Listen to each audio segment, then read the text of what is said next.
Hey, what's up?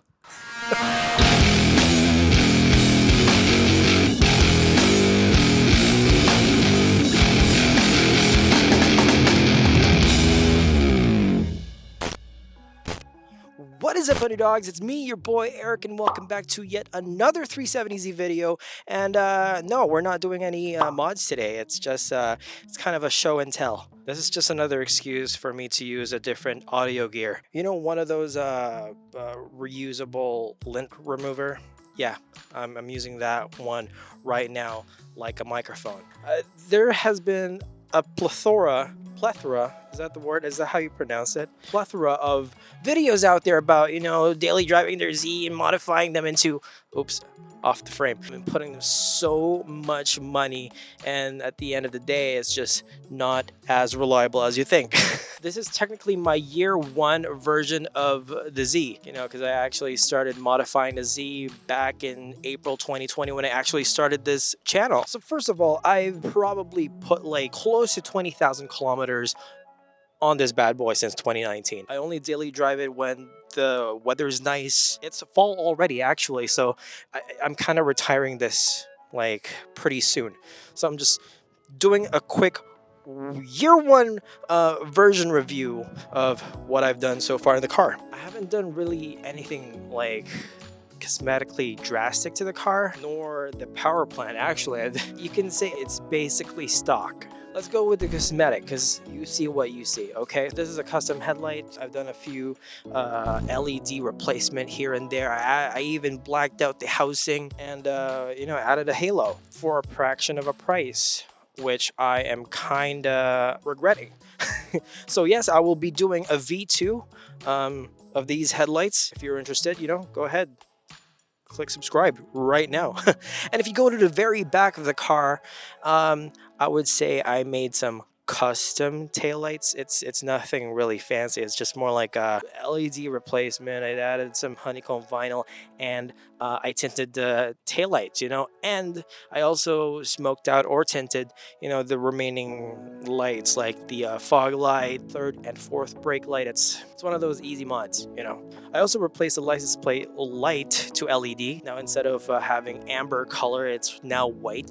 I also added some Hoonigan license plate frame, just to add it a little bit more, business. And then of course, I hyper dipped the emblems and the handles. Another subtle mod that I've done was, painted the calipers. It's nothing to brag about. Not unless you put red, that means you're ready to race. On the rear, I added a eBay ducktail, rear spoiler, whatever you call them. I got called out in the 370Z Facebook group for calling it a duckbill when it's clearly at the rear, so therefore it is a ducktail. So let's move on to suspension and handling. So right now the Z is sitting on Spec R Swift lowering springs. Drop it a little bit, enough to daily drive, not all the way slam, because Tabor roads suck. I don't really want to scrape. I'm already scraping on some dips, so I don't really want to go too low for this. So it's my daily driver. On the rear, actually installed some SPC rear camber arms, and they're supplied toe bolts just to get the alignment on the rear dialed in. So far, right now, the alignment is close to OEM, except for the passenger front. There has been a little bit of issue with installing the lowering spring on that side. And right now she's actually running on Koenig decograms, 18 by 9.5 plus 25, I believe, on the front, and on the rear running 18 by 10.5 plus 12 or plus 18. I think it's plus 18. I'll put it on the screen. They are wrapped with Firestone Firehawk Indy 500. I'm actually surprised how well they drive. That's about it for the suspension and handling part. And now we go to the power plant. I didn't do a lot of things in here. So under the hood, I'm not opening the hood because there's not a whole lot. Under the hood, there is a Z1 post-MAF silicone hoses and K&N drop-in air filter, because that's all I can afford right now. And for the exhaust, after the cat to the back, cat back, it is on HKS high power catback exhaust. It's really quiet. Everybody's going crazy for NVIDIA or Tomei. You know, it's a daily driver. I don't really want to wake up people at 5 a.m. So LPS from Lethbridge, they're pretty notorious for pulling extremely loud modded cars. So did not want to create any drama with them. Be responsible, kids. And yeah, that's about it for POWERPLANT. Why does it smell like barbecue? This is the last part. The interior, when I got the car, the previous owner already installed Hertz audio system. So there is 8 inches of sub, which is placed on the back of the driver's seat, so you can feel all of the bass, which is kind of ridiculous. And then there's a Hertz amplifier. I believe it was just only 4 channels. The right channel isn't working, so it's playing mono right now, not stereo. So that's kind of, it's bugging me because I love music, and I don't know, I don't want to tell myself that I'm an audiophile, but I'm an enthusiast of music. So if I can only listen to one mono channel, it drives me crazy. So I'll probably fix that in the future. Also has Hertz crossover. I'm not pretty sure about the speaker. I never checked it before.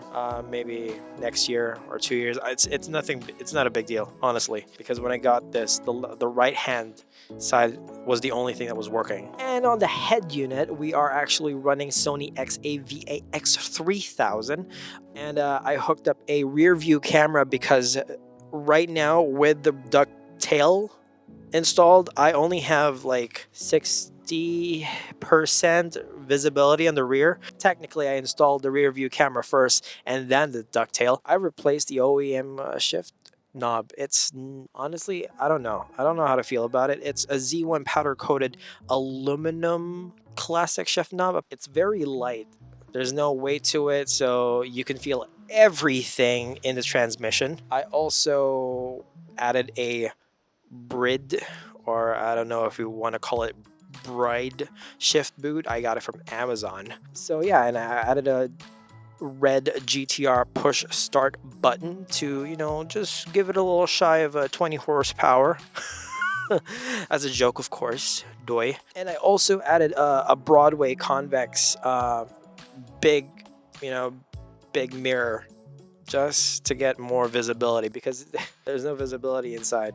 I mean, I'm not gonna complain because there's a lot of sports car out there that are really bad with visibility. So cheers to the people who actually manage to daily drive these and not get into an accident. I actually did a mod for the clutch spring helper because it's tough to press the clutch. That's all I've done on the year 1 of the Z. If you are interested on watching all of my DIYs, how-to videos, well, they're not really how-to, but my instructional videos, they're down in the description below, or you can visit my channel. You know, I've meticulously put them in a playlist for you. So if you like this quick video, you know, go ahead, boom, hit the like button. So I will be releasing series of mods reviews, all of the mods that I install in this dirty girl. Go ahead, subscribe right now. And if you want to support my channel financially, I'm not gonna shy away from asking you guys to visit my store. It's underdog.com/merch. There's a bunch of decals or decals, whatever you want to call it, some slap stickers, t-shirts, hoodies, and beanies. All of my apparels are on sale right now. Support the channel. I will love you so much. You know, I will even probably sprinkle some free stuff when you buy my merch. I'll see you in the next video. Take it easy, folks.